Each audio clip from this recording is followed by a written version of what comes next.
Trent Williams will miss some time. He's got a high ankle sprain, yet another injury for the San Francisco 49ers. What will the offense look like without Trent Williams? And what should the offense look like anyway under Kyle Shanahan in the sixth year, under Jimmy Garoppolo now for another season? What's going on with the 49ers on offense? And how come Mike McDaniel's having so much early success away from the 49ers with the Miami Dolphins? That's a question we got a lot this week, so we've got to address it on today's Locked On 49ers. You are Locked On 49ers, your daily San Francisco 49ers podcast, part of the Locked On Podcast Network, your team every day.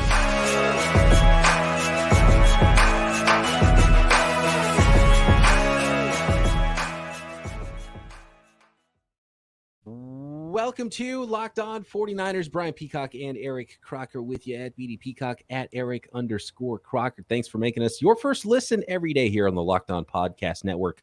Your team every day is what we do. We continue coming at you.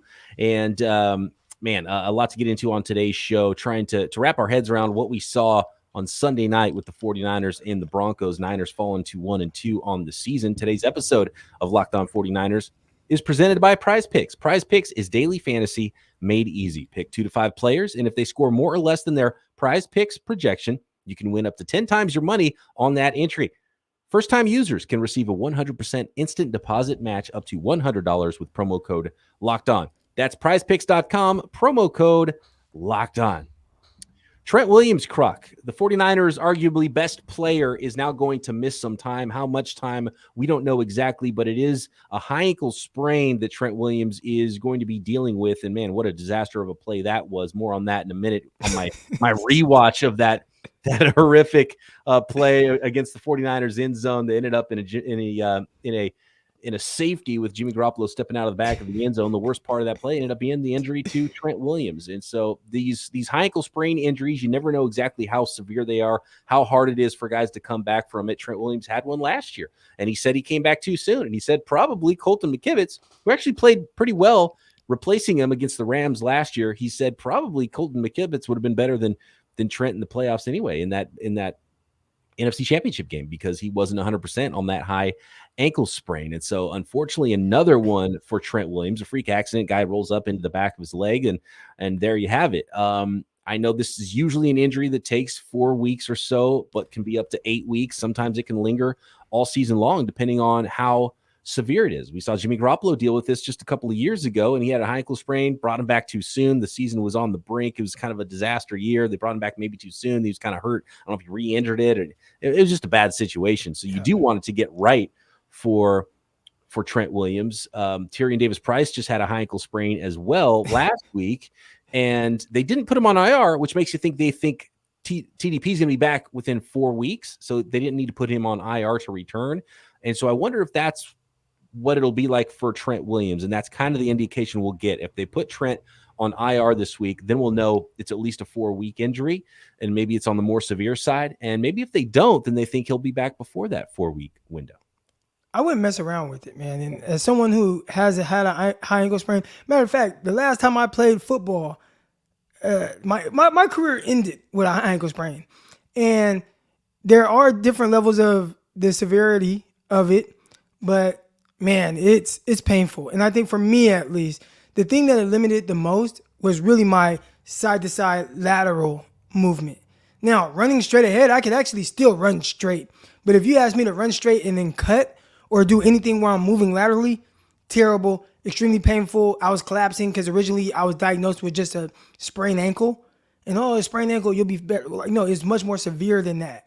And it's painful. And if you look at Mac Jones ended the game with an interception. Man, Mac Jones had 3 interceptions over the last game. I actually thought he played well outside of the picks, but they had pictures of them. They're carrying Mac Jones off of the field. They had to carry him off the field. He's crying I mean, they get the worst pictures of Mac Jones ever. Everything looks like he's crying, but they're carrying him off the field. But it is painful. And I remember screaming.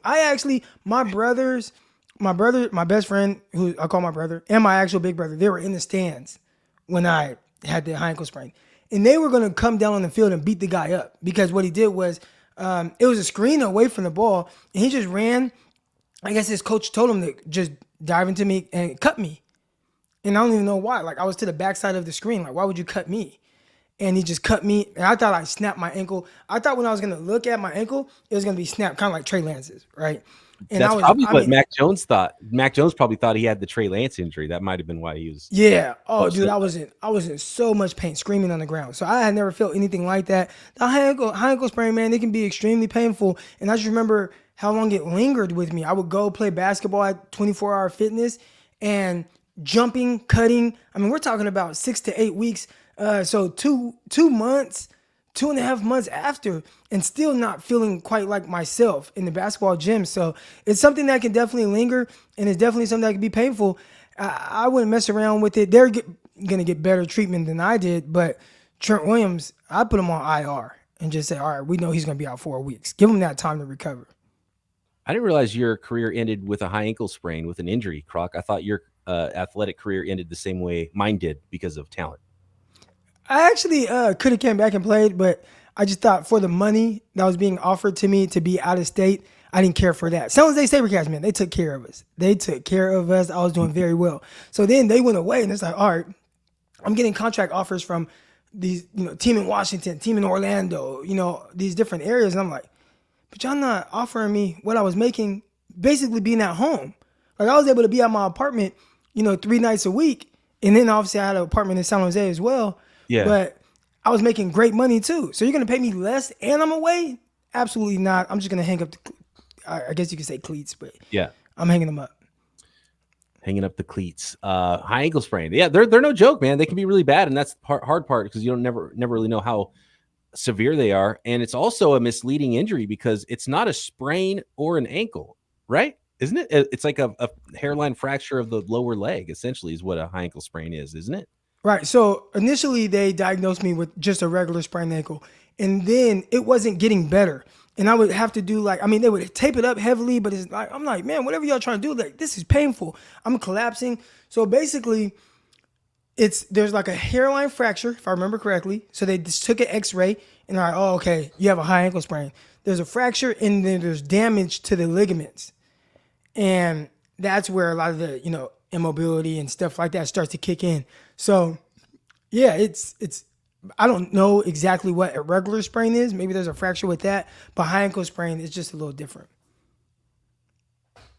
Okay, here we go. The textbook definition of a high ankle sprain is it's the ligaments that are sprained that are above the ankle between the tibia and the fibula, the lower leg. Okay, so gotcha. That's yeah, and they can. So I had that with a fracture. Yeah, and I think a lot of times high ankle sprains can involve a hairline fracture of the bones, the tibia and fibula as well. So that's why it's high ankle. It feels like an ankle, but it's actually lower leg injury technically. Either way, it's bad. And if you're a 320-pound dude like Trent Williams, who moves like he does, you want to be able to push off on that thing, and you need to be able to move around in pass protection. So I agree with you, man. Like, get it right first so he can be there for the second half of the season. The question is now for the 49ers, Croc, how well is that offensive line going to play without Trent Williams? Because that was one of my takeaways upon rewatch of the football game Sunday night, was that Jimmy Garoppolo clearly didn't feel comfortable, but he was throwing a lot off his back foot. The pass protection wasn't great. Most of it was coming not from Trent Williams' side. Mike McGlinchey had a bad night, and I think Brendel didn't have a great game either. But, man, now you go to Colton McKivitz, who did a fine job replacing him late last season. But you can't have your quarterback feeling that uncomfortable all game. And, of course, the 49ers need to run the ball as well. So it's a worrisome injury for the 49ers. I tend to think some people do overrate how valuable just one singular offensive lineman is, because I still think of the offensive line as an entire unit. But if you have one leaky spot, it can really ruin everything. So it's a big injury. If Colton McKivitz can just hold his own, they might be okay for 4 weeks, right? But it's definitely not something that you want to go through most or all of the season with if it's a more severe side of things for Trent Williams' high ankle sprain. Get healthy. 49ers have an issue with high ankle sprains. I feel like I've never seen as many high ankle sprains to one team as I've seen with the 49ers over the last couple years, really over the last 3 years. But last year I felt like it was every week it was a new player with a high ankle sprain. Just injuries in general. I feel like they have a ton of injuries. Maybe it's not. Maybe every team goes through this many injuries, but it does seem like the 49ers for the last 5 years have been among, if not the most injured teams in the NFL. I think every team goes through it. I think it was Buffalo Bills. They were playing with like 3 new guys in the secondary. That's just the secondary. So I think every team kind of goes through it, and you got to just figure out how to get around it. And I think most people would be like, oh man, just depth. But dude, it's hard to accumulate just a lot of good depth. Every team wants depth. Right. Yeah. And that's difficult, man. And things like left tackles, cornerbacks, those are tough positions to fill because they're already high value positions where you're already paying a guy a lot and you have to draft those guys really high and they're high level athletes. So you don't have just like a backup stud corner usually waiting in the wings or a backup stud left tackle on your roster. Most teams are struggling to find one of those guys. And so having two definitely doesn't happen very often. All right. Upon rewatch, a couple of things I noticed with the 49ers. We got to talk about Kyle Shanahan's offense, Jimmy Garoppolo in that offense, and Mike McDaniel. Was Mike McDaniel the secret genius behind it all for Kyle Shanahan all those years when he was coordinating offenses in the NFL? We'll get to that next. But first, got to let the folks out there know about PrizePicks. PrizePicks is easy. It is daily fantasy made easy. All you do is you pick 2 to 5 players, and if they score more or less than their PrizePick projections, you can win up to 10 times your money on any entry. I can pull it up right now on my phone and look at the PrizePicks app, and you look at the quarterbacks playing on Monday Night Football, and I think it's a pretty easy under for me for those 2 quarterbacks, even though that's not very high for those projections for passing yards for Cooper Rush and Daniel Jones of the Cowboys and New York Giants, respectively. And that game has not happened yet on Monday Night Football as we're recording this. But it does not just passing yards. You can do rushing. You can do tons of different projections that they have at PrizePicks, and not just the NFL either. We're talking about Major League Baseball, NBA, NHL, golf, tennis, college sports, esports, combat sports, you name it. They have it at Daily Fantasy Picks at PrizePicks.com. And it's no competing against other people either. It's just you versus those projections that are available. Super easy. Entries can be made in 60 seconds or less. I could have made my entry right now while I'm talking about it on the app. Withdrawals are fast and safe and easy. And currently, PrizePicks is operational in over 30 states, including Canada. Download the PrizePicks app or go to PrizePicks.com to sign up and play daily fantasy sports. First-time users receive a 100% instant deposit match up to $100 with promo code Locked On. If you deposit $100, PrizePicks will give you $100. If you deposit $50, PrizePicks will give you $50 to play with.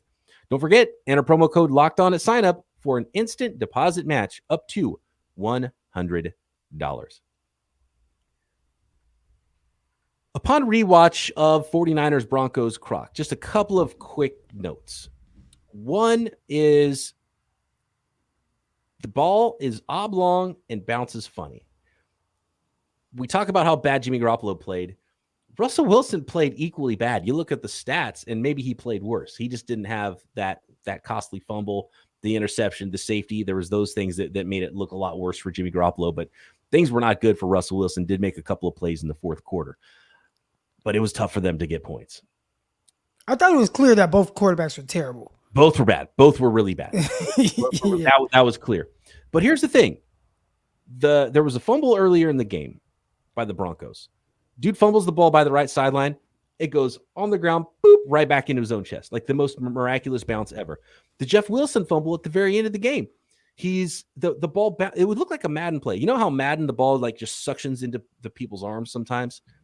It was like he fumbles, ball bounces once and goes, boom, perfectly tucked right into the defender's arm, right? It's like, it doesn't happen that way. The ball can go anywhere, and it just literally went right into their hands and their chests both times. So there's just some funny things that happen in a football game. And speaking of funny things, that play, Kyle Shanahan after the game took a little bit of responsibility for the play call on the goal line that ended in the Jimmy Garoppolo safety. And of course, it's hilarious. It's embarrassing for Jimmy Garoppolo. He walked out of the back of the end zone.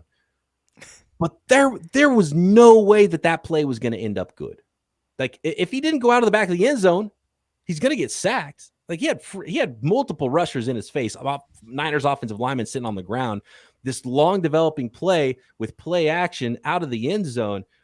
I agree with Kyle. And look, this isn't me saying, hey, I know more about Kyle and what calls to what plays to call. Kyle said it was a bad play call. I agree with Kyle. That was a terrible play call. That was not going to end well. Could have ended up in a pick six too. There was nothing good that was going to happen out of that play.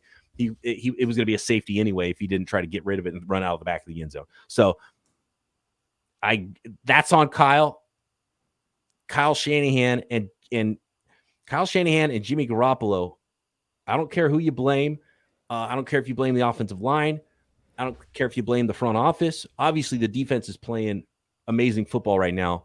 The 49ers have to be able to win these games, and play well enough on offense to put some points on the board clock. So I don't care who you blame. The 49ers have to be better on offense in year 6 under Kyle Shanahan. Real quick, just to kind of go back to the screenplay. Was there, and I don't know the answer to this because I watched it once and I was just like, that's a crazy play. Did he have any type of opportunity to maybe throw the ball into the ground? Because for Jimmy Garoppolo, so it's a safety. This is what I expect. I expect him to be more aware of what the circumstances are. So already, okay, we're calling the screen. It's a long developing play. You know that when the play is called, when you hear it come in. So there has to be something that says, if this doesn't go according to play, I'm going to throw the ball at the intended target's feet, right, or in his vicinity, right? Now, this is not a Trey Lance versus Jimmy Garoppolo thing or whatever, but several times I watched Trey Lance, when a play is blown up, a screen is blown up, him throw the ball at a guy's feet. Mm-hmm. And I just think, for a guy that, like, dude, you're the 9-year veteran. Those are the things that you should be aware of pre-snap, understanding. Like, okay, Peacock, if any scenario, right, with podcasting, you've been in these different scenarios and whatnot, and I'm pretty sure heading into something, you understand what could possibly happen, right? So you kind of prepare for that, all right? Let's say I have a camera that, oh man, my battery's dying. Well, okay, I know my battery's dying. Okay, I'm prepared to, if my battery dies, boom, I'm going to hit the settings to switch to my just webcam. Right, I'm aware of what it is and then what I have to do. How is Jimmy Garoppolo not more ready for the situation that, hey, this is a tight space with his plays calling? When we talk about playing above the X's, Jimmy, stop being a robot. That's what Jimmy Garoppolo is. Jimmy Garoppolo is a robot. When you see guys running open and all this, and it's like, nah, like, well, Kyle called this play for me to throw it right here. This is how he drew it up, like this. And then if it's not there, he just starts panicking. And then it's like his robotic brain starts to malfunction. And I don't want to be hard on Jimmy Garoppolo. I just would expect just a little more awareness, because Jimmy is what he is. And I've accepted that. And I do think we saw the worst version of Jimmy Garoppolo Monday night. Yeah. So I understand that. I fully aware. I believe that the 49ers will go and beat the Rams next Monday night. Right? But you can't just be a robot. And that's what he is. Well, Kyle told me to throw it here. He called the play up for this. He called the screenplay. It's a long developing play. That's why I ran out the back of the end zone. Jimmy, really? You got to be better than that. And that's why somebody asked me, Croc, be real about how you feel. Like, let us see the fandom side of you. All right, I'll be real. I don't see the 49ers winning the Super Bowl with Jimmy Garoppolo at quarterback because he's a robot. And you can't be a robot in the biggest of moments. And if he's doing that year 9, that's just who he is. Sorry for the rant. No, I love the rant. And it's hilarious. And it's all true, too. One thing, like, there is an intentional grounding aspect to it, which also would end in a safety if he didn't, throw it in the right place. But, if your receiver's in the vicinity, you can throw it at their feet, which is what you're talking about on the screenplay. You see it all the time in the NFL. I can't even recall Jimmy ever doing that on a screenplay either. I saw it with a kid. The guy that, he can't do this and he can't do that. At the very least, he knew, hey, this play is probably blown up. I'm not going to, let me just throw it at somebody's feet. And Jimmy can't think that. He doesn't think, no, robotic mind brain. Let me just try to run out the back of the end zone, then throw a pick six. And not only that, not knowing where he is, runs out of the back of the end zone. And not only that, throws it to the defender instead of throwing it into the ground. Right, so right. Those things. At least throw it into the ground, even if let's say they call intentional grounding. Then everyone can blame Kyle Shanahan for everything pertaining to the play. Right, yeah. But the lack of awareness, that's the part that's wild to me. And that's the part where I just expect more. Again, Kyle's play calling, etc. And I just saw a bunch of plays where I'm like, guys are running wide open, right? But when he is wrong, do you have the ability to make him right? And that's the one thing when it comes to Jimmy Garoppolo. When people are like, well, you win games with him, like, yeah, you need everything to be perfect. You need everything to go right. You need Kyle Shanahan to be the master play caller on every single play. And you're 9 years in. Like, bro, that's tough. So when Kyle's like, yeah, Jimmy's gone. Yeah, Jimmy's not going to be it. Well, yeah, because like, dude, do you know how hard it is to call plays for him? And at least he is good enough to not lose games at the rate or not even close to the rate of Becker, Mullins, those guys. But it's like, dude, I'm trying to get a little better. This dude's a robot. And a lot of those interceptions too, it's predetermined. It's like, okay, Kyle said this is supposed to be here. I'm a robot, so I'm not going to recognize that now there's a defender underneath and I have to pivot to something else. I'm not going to realize that I can't hit Debo on the dig because K1's kicking it over here on this side coming in. And K1, by the way, a lot of ex-49ers had the Niners number on Sunday night too, and I think that helped a little bit. But go ahead. Did you see the first third down? And I tweeted this out in the moment. You're not on Twitter, so you can't see this. But in the moment, I tweeted out, I said, man, he's lucky that ball got tipped because that was a pick. You know, I saw the guy come. I saw the lurking safety undercut it, but the ball got batted at the line of scrimmage.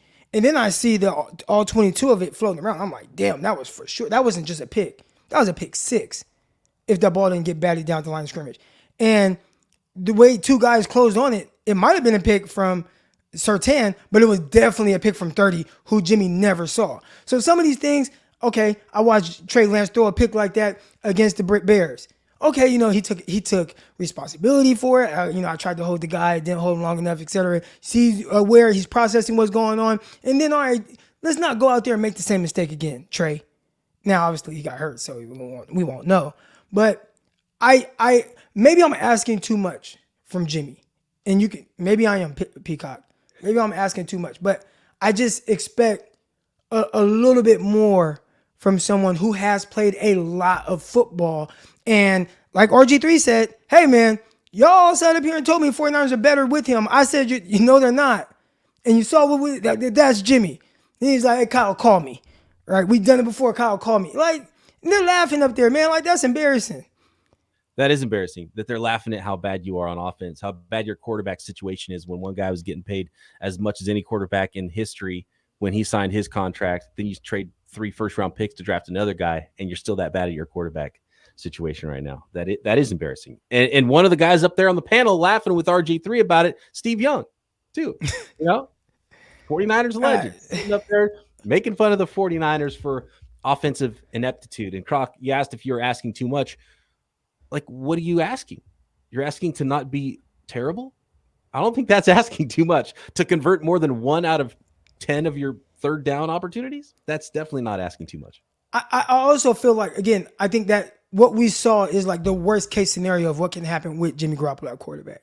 So to spin this in more of a positive light, I think it can only be better from there. Right. And of course, what happens in the NFL, and I talk about it all the time, it's such a small sample league, and you have an entire week to stew on this one game. And then what happens? Everything you think you know about what happened this week, the next week, it completely gets flipped on his head. And watch, the Niners are going to go out, and this time the defense is going to give up 30 points to the Rams, but the Niners are going to score 33 points, and Jimmy Garoppolo is going to throw for 300 yards, right? Like that's what happens in the NFL, and it's insane. That would be a little bit of a shocking turn next week, but that's kind of what I expect, because the NFL will always turn things on its head when you expect to know what's going on. Okay, next, let's talk Mike McDaniel, his start with the Dolphins, how important he was to Kyle Shanahan. And I have one more question as it pertains to Jimmy Garoppolo and Trey Lance. But I do want to thank everybody for making Locked On 49ers your first listen every day here on the Locked On Podcast Network. For your second listen, make sure you go check out myself and former NFL scout Matt Williamson on the Peacock and Williamson NFL show, talking about the entire NFL daily here on the Locked On Podcast Network. And Croc doing Locked On NFL Draft every single day. Croc, This is my immediate response to watching the game last night live, watching some of it back. I haven't watched all of it on the rewatch yet. There's some certain plays I want to check out. But we've talked about it. Everyone, like Jimmy Garoppolo did not play a good game. The idea that Trey Lance was not a good enough passer, take his legs out of it. He is just not a good enough passer from the pocket right now to be better than that. However raw he might be, that's kind of an absurd thought. Like Trey Lance couldn't be that good right now as just a pure pocket passer. Forget about the running aspect of his ability. I mean, I don't know.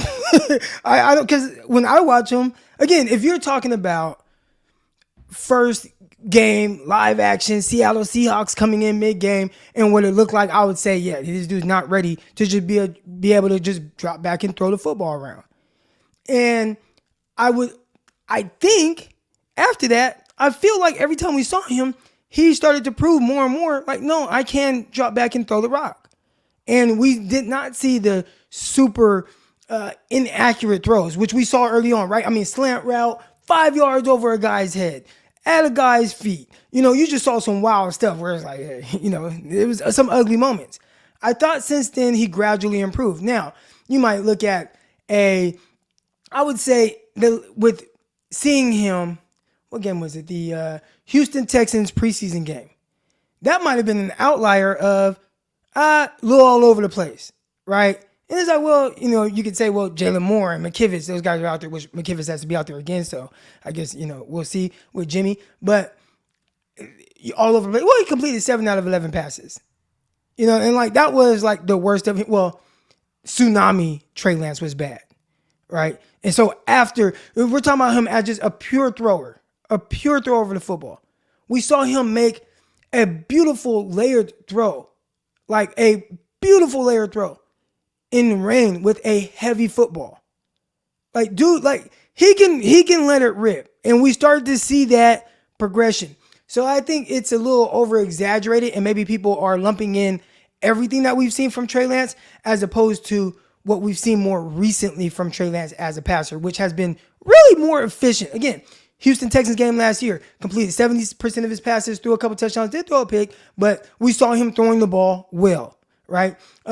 Fast forward, first preseason game against Green Bay Packers. What did he do? Complete 4 out of 5. Was he the most accurate guy? No, but did you see the crazy misses? No, you did not, right? Completed 4 out of 5 with a bomb on the money to Danny Gray, which where the hell is he? All right. And then you go to the Chicago Bears game. And before the tsunami, right before the fourth quarter, and this is graded out, PFF, etc., he was graded out as a top 10 quarterback before the rain got crazy and completed, and he was very efficient, right? So we've seen scenarios where it's nowhere near what people try to make it seem with him as a passer, like he just can't throw. And then again, the Seahawks game, he starts off, he completes 2 out of 3 passes. The one incompletion was because 2 guys didn't bite on the play action fake, and they were in his face, and he had to throw it right now. Otherwise, he probably would have threw a touchdown to Kyle Juszczyk. But he completed his other 2 passes, and he was accurate. So I think it's very overblown. I guess it doesn't matter because we won't see him at all. And I think people are going to continue. Every time Jimmy goes out there and it looks weird, they're going to talk about Trey Lance, which is like, well, what can Trey Lance do right now? He can't play. Yeah. But I think it's over exaggerated with, oh, well, he can't throw, he can't do it. Like, no, he's gradually gotten better, which is what you would hope, but people write him off after 4 starts. Crazy. Miami Dolphins off to a 3-0 start under new head coach Mike McDaniel, who's been that guy that's been behind Kyle Shanahan every stop during his NFL career. Now out from under Kyle's shadow, and he's got things humming with the Miami Dolphins right now. And even before Mike McDaniel got hired with the Dolphins, I called Tua right-handed Jimmy Garoppolo. Croc, was I being disrespectful to Tua? Because he went out left-handed Jimmy G. Or yeah, left-handed Jimmy G, basically, yeah. And oh, real quick, did you see the video of him when somebody flipped it? Yes. And he was throwing right-handed? It looks different, right? It looked normal. It's really weird, yeah. It doesn't look as funky. It still looks a little weird, but it doesn't look as crazy because Tua kind of threw the ball like Steve Young. And it always looked a little awkward with Steve Young too, like something flat. Like the way it comes out, it's weird. But when you flipped it right-handed, it didn't look nearly as weird. So there's definitely something going on with our brains when we see left-handed throwers and left-handed quarterbacks. But week 2 against the Ravens, Tua's out here throwing 6 touchdown passes. We've never seen anything remotely close to that coming out of Jimmy G in Kyle Shanahan's offense. So either I immensely underrated Tua coming into the year, or maybe we all immensely underrated how important Mike McDaniel has been to Kyle Shanahan and the 49ers and how good he is on his own, because clearly he's a smart guy, right? But, man, looking at how the Dolphins are playing right now at 3-0, and look, they weren't an offensive juggernaut against the Buffalo Bills, but the Buffalo Bills were the scariest team in the NFL. The Buffalo Bills embarrassed the Los Angeles Rams on Monday Night Football to start the year, and the Dolphins beat the Buffalo Bills 21-19 in week 3 to stay unbeaten and have and they're the only unbeaten team in the AFC. So is there a possibility, and it's too early to know any of this, but is there a possibility that Mike McDaniel was the true genius behind Kyle Shanahan all this time, and Kyle might actually be really hurt by the loss of Mike McDaniel? You have heard people say that, and that's kind of been speculated. I pump the brakes on it. I will say this. For Mike McDaniel to show up to Miami, he has those guys playing good football. So that's exciting to see. And he's, following up on Brian Flores, who things got a little weird there. But they were starting to play well. They were starting to play better, and now he's kind of getting them over that hump. So that's exciting. Almost like Mike Singletary-led 49ers, where it's like, oh, they're starting to play better, but maybe just Singletary's just not quite the guy. And then Harbaugh comes in, and the next thing you know, NFC Championship game, right? And I'm not saying that Miami's going to go to the AFC Championship, but he has those guys competing and figuring out how to win. And I'd say the bigger difference right now, and people are going to say, oh, man, he's just doing better than Kyle Shanahan. I would say the difference so far is, well, he's just gotten better quarterback play. Like, that's the bigger difference, right? When you look at Kyle Shanahan and his record, Kyle Shanahan, his overall record, he's below 500 as a coach.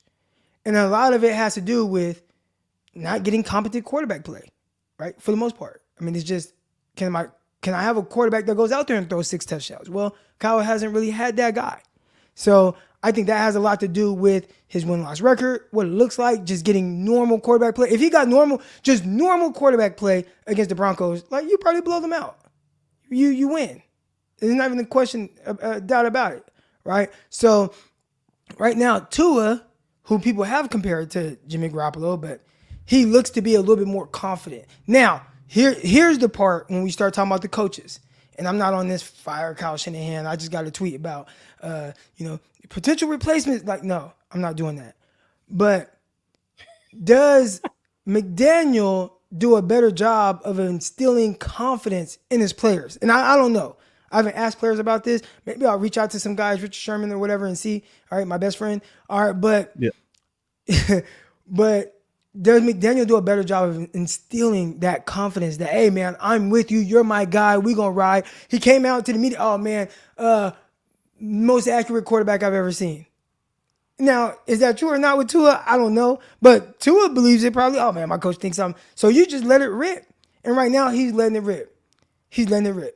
And to the tune of having a spectacular start. So I like it. Whatever he's doing over there is working. But I think that as far as the win-loss record right now, because if the 49ers just had a little bit better quarterback play against the Bears, a little bit better quarterback play against the Broncos, like, you're 3-0. It's funny because their offenses are completely opposite too. Right now, the 49ers offense has the 6th ranked rushing offense in the league as far as rushing yards. The 49ers pass defense, according to yardage, is the 29th ranked passing offense in the league. And Mike McDaniel's Miami Dolphins offense is 29th 31st in the NFL in rushing yardage and 4th in the league in passing yardage. So the complete opposites there in how the offenses are being facilitated. Mike McDaniel was the run game coordinator too with Kyle Shanahan, right, before he became offensive coordinator. And so I thought there'd be all kinds of window dressing and crazy runs. And it's the passing game that's going off for the Miami Dolphins right now. And again, well, he also was a receiver coach. And there is, I think, Hawkins. Hawkins is out there, and he's talking about stories of McDaniel being the receiver coach for the Cleveland Browns, I believe it was. And when you listen to him and how he explained the receiver position, I think he can just coach any position. That's what it sounds like.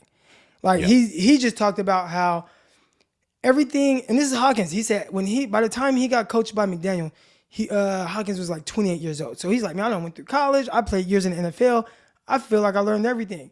And he said everything he thought he knew about playing the receiver position, McDaniel flipped it all upside down and was like, no, okay, do this, do that. And, he'd teach him different releases. And he's like, look, this release, I'm going to teach you 3 releases. This is all you're going to need.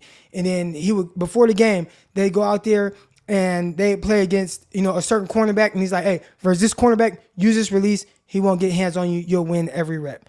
Versus this corner, use this release. Do it every single time. You'll win every rep off the line of scrimmage. So it's a guy that truly understands the ins and outs of not just being a run game coordinator, but pass catching as well. Maybe he's like, hey, man, I got these guys, Tyreek Hill, Jalen Waddle. Like, these dudes can't touch y'all. Listen, this is what you do. And he's got those guys just winning, and you see them consistently winning throughout games. It's crazy because he never called plays before, because Kyle always was the one that was calling plays. So it was really unknown what Mike McDaniel was going to be like in this new role. And so far, so good for the Miami Dolphins, off to a 3-0 start there. What's funny, too, is it's not all Waddle and Hill. Who caught the touchdown pass for the Dolphins this week, Croc? River Craycraft. Really? I didn't know Craycraft caught one. Yeah, Trent Sherfield and River Craycraft were featured in that game for the Dolphins. So, yeah. Wow. But it does help with all the speed they have with Hill and Waddle. That is a handful for defense. You got to wonder, why do those guys want to go play for Welker and McDaniel? Mm-hmm. And I think a lot of it is just this relationship that you potentially have with your coach, right? Like when you're choosing the spot, sometimes it's about the money. Sometimes it's about, man, I know this coach. I trust him to put me in a position to win and be successful. And it's not a politics type thing. And I think that's what he's giving them, and those guys are playing for him. Yeah. I mean, Sherfield probably had some opportunities. Craycraft, it might have been the only chance he had to sign a contract. So that might have been the reason he decided to go to the Miami Dolphins. But he made it. He made the team. He made it, and he scored a touchdown in week 3. So there you go. We still don't know, though. The jury's still out. Plus, the other thing that happens with the new head coach, he's got his new ideas. He's implementing his offense. There's some really good defensive coordinators out there that now are going to have some collect film, watch how Mike McDaniel's running his offense, and have a chance to scheme against him now, because they didn't really know at the beginning of the year how to go against that Miami Dolphins offense. So we're going to see a lot of the adjustments, and then the adjustments to the adjustments, which is a big part of being a coach and a player in the NFL when people have a book on you. But and when it comes to the 49ers, again, I feel like we got to end it on this, because after a loss, there's a lot of negative that's out there. Look, Jimmy G made some pretty good throws. That dime he threw on the out to Juwan Jennings, making a play, stepping up in the pocket and throwing a pass. He actually converted a third down that got called back. So they would have been better on third downs, but there was a holding penalty. I think it was on maybe McGlinchey on one key third down too. So, and that was the worst of Jimmy that we saw last week. Didn't get a lot of practice time in the spring and summer. That could be better. That's going to be better. Niners started. We will see better. We're going to see better. We will see a better version of Jimmy Garoppolo. Yes. We're going to see a better version of everybody. We just got to hope that the defense is still that good, right, when the offense starts playing a little bit better, because the defense has done everything you could. The defense gave up 9 points the last 2 weeks, and the 49ers offense and special teams has given up 9 points. So there's that. That can't happen. All right. Thanks, everybody, for making Locked On 49ers your first listen. We will be back tomorrow with another Winky Wednesday episode. Hit Croc up on Twitter if there's anything specific you want to talk about. Don't hit me up on Twitter right now, because my account is still disabled. And leave a note in the comments section on YouTube as well, if there's something you want us to get into. And we're going to start turning the page to those Los Angeles Rams Monday Night Football coming up this week. It's a really, really big game. The 49ers can't afford to go 1-3 to start this season. I think we're going to see a really fired up football team with the 49ers against the Los Angeles Rams. Croc and I back tomorrow right here, Locked On 49ers.